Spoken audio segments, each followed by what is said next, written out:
exclus. Des pourparlers en cours par Washington et Moscou. L'Union européenne peut-elle vraiment peser sur l'issue de la guerre en Ukraine? J'ai interrogé Steven Everts, directeur de l'Institut d'études de sécurité de l'Union européenne. Talks are happening at a bilateral level between the US and Russia, between the US and Ukraine, but the European Union as such is not in the game. What can the European Union do best? Step up its support for Ukraine. I believe that these negotiations are going to take very long and are unlikely to resolve quickly into some sort of sustainable peace agreement.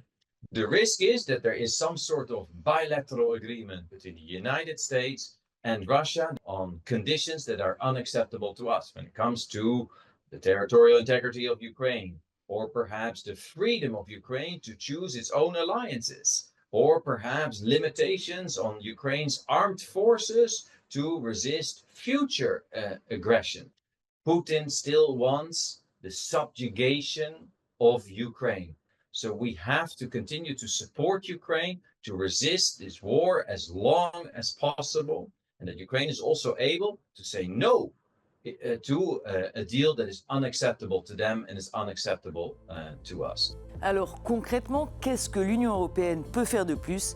Et l'idée notamment d'envoyer des troupes sur le terrain est-elle une option réaliste? I will mention two things that Europe can do and should do right now. As you know, European countries and other countries are training Ukrainian forces, but outside of Ukraine.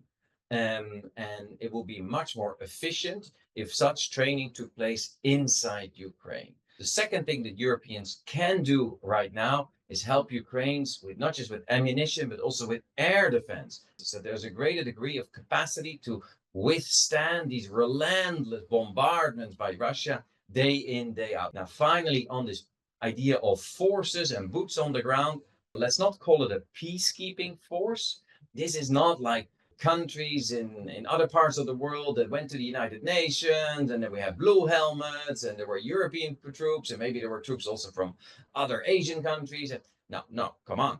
We are not neutral also in this fight. We are on the side of Ukraine. The idea that we are sort of peacekeepers between in the middle between Russia and Ukraine is not the way to think about it. The way to think about it is, can we shore up the capacity of Ukraine to defend itself? We should not call it peacekeeping, but reassurance force and such notions.